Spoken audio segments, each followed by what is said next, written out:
Hello, and welcome to Auto Be Careful, the place for car safety, news, and information. I'm Gene, and today we're going to give a garage update on the Auto Be Careful fleet. Many of you have been asking for updates on our vehicles, and today we're going to do just that. Now, I have three updates that I want to give, and I want to start by talking about our 2017 Subaru Outback. Now, I haven't given a whole lot of detail about what it's like to own this vehicle, so I'm going to go a little bit further back into its history.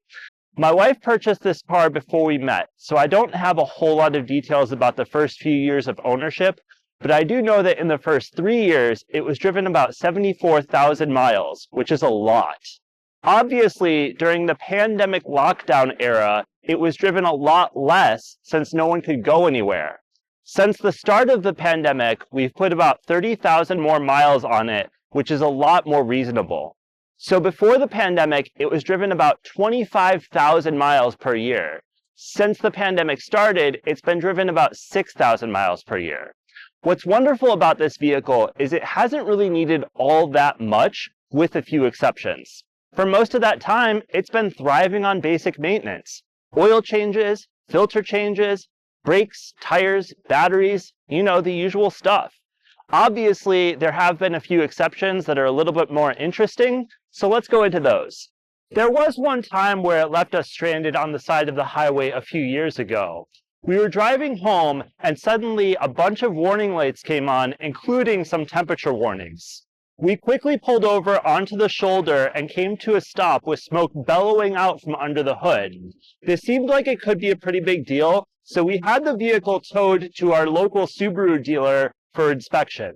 They took a look at it and found that one of the engine belts had broken off and caused the water pump to stop spinning, which meant the engine wasn't getting cooled. Ultimately, this wasn't a huge deal to fix, and they got us back on the road pretty quickly. We later determined that some of the repair shops we had taken the vehicle to had missed some critical maintenance items, including the belts that ended up breaking. The Subaru dealer was able to get all of the maintenance items fixed and get us back on the road with no issues so that we could drive with peace of mind. Since then, we've been much more diligent about the maintenance on this vehicle, and it's treated us wonderfully as a result. There have been a few minor issues that have popped up now and then, and I'll talk about those next, but none of them have been nearly as catastrophic as that time. The first was a cam cover oil leak. Now, this was a major service, but Subaru covered the cost of the repair. So the most annoying part of this was being without the vehicle for about a day or two. The next was an issue with the shifter, which meant the vehicle couldn't detect when the transmission was in park. This also meant that the ignition wouldn't release the key because it thought the vehicle was still in gear. For the most part, it was pretty easy to work around this by shifting from park to drive and back again a few times in order to get the vehicle to detect that the transmission was in park. Again, this took a few days to fix, but Subaru did cover the cost of the repair, so it was mostly just an annoyance. Finally, there was an issue with the battery, and this one's a little weird, so follow me along on this story. In 2022, cell phone network carriers shut down their 3G networks, which meant vehicles like this Subaru Outback couldn't use the built-in 3G technology to connect to their cell phone towers and get online anymore.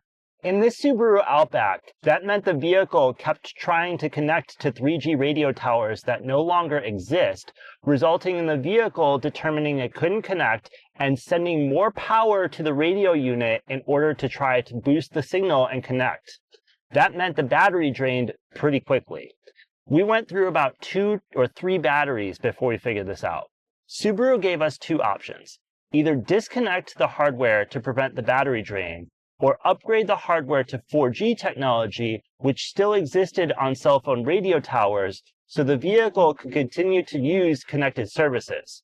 We decided to upgrade the vehicle to 4G technology, which Subaru covered, so it was no cost to us, and they covered the cost of the battery replacements, which meant we didn't have any cost at all, and we haven't seen an issue since. Now, it's also been in a few fender benders. For some reason I can't really explain, vehicles seem to really like running into this front passenger fender. Thankfully, there doesn't appear to have been any major injuries from these. All of these collisions were the other driver's fault, so we did have to live without this vehicle for a few weeks at a time, but because the other driver was at fault, their insurance covered the cost of a rental, so this was mostly really annoying. Next, let's talk about the 2021 Mercedes-Benz GLS. This one's been pretty great. We bought this as a certified pre-owned vehicle with about 27,000 miles on it in February of 2024, and have put about 8,500 miles on it in the past year and a half. I've already talked about what the first year of ownership was like, and I'll link that video in the description below.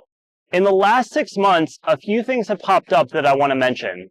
The first thing is minor, but incredibly annoying. It pertains to the windshield washer fluid getting to a low level. Now, it's pretty easy to refill this, but it alerts the driver every time the vehicle is started, and it covers the dash, so it can't just be ignored. Now, normally, you could just run to an auto parts store, put some washer fluid in it, and be done. But this vehicle has Mercedes Magic Vision technology, so the washer jets aren't your typical jets. This puts the washer jets directly in the wiper arm, and according to forums, the jets are small enough that regular washer fluid will cause them to get clogged and eventually require replacement. That means you have to go to the Mercedes dealer and get their specialty washer fluid in order to refill the reservoir. This isn't the worst thing since the fluid only costs $10. It doesn't fill the reservoir though, and I was told by the dealer that you have to fill it the rest of the way with water, but I guess that's worth it to get Mercedes Magic Vision? I don't know. Moving inside the vehicle, another problem that could be major is the camera on the driver's side mirror has stopped working twice. This one's pretty difficult to diagnose because it's intermittent, so I don't know exactly what's causing it. Now, the camera is designed to turn off when the door is opened or when the mirrors are folded. So it could be a faulty sensor or loose wiring. This has only happened twice, both times when the car was wet from driving around in the rain. If you happen to know why this is happening, please drop a comment below. Otherwise, hopefully Mercedes will be able to tell me. Mercedes also sent me a service campaign notification about a software issue that could affect the hybrid battery management system. According to the notice, this could cause the check engine light to come on, but it should only take about 30 minutes to resolve. Moving into the second row, the ceiling vent on the passenger side doesn't bring a whole lot of air into the cabin. This is particularly noticeable when compared to the ceiling vent on the driver's side. Now, this is a pretty big problem for me because as you can tell from the child car seat, there's a child that sits back here, and since they use a rear-facing car seat, the ceiling vent is the only way they get direct airflow. Unfortunately, because of my height, I can't move the child car seat into the driver's side because then I wouldn't fit in the driver's seat myself. One other annoyance comes from the cargo area. Now, unfortunately, I didn't notice this when I bought the car, but the false floor for the cargo area seems to be missing the screws that go into the brackets to keep it in place. Now, I doubt 4 screws is going to cost all that much, so I may just buy them from Mercedes and put them in myself, but if they decide to do that free of charge for me, that would be cool too. I do want to give one final update. We're currently looking to add to or maybe upgrade our fleet. I do have a couple options picked out, but until we land on something, I want to keep this a bit of a surprise. Hopefully, between now and the next garage update, I'll have some exciting news to share with you all. So that's an update on the Auto Be Careful garage fleet.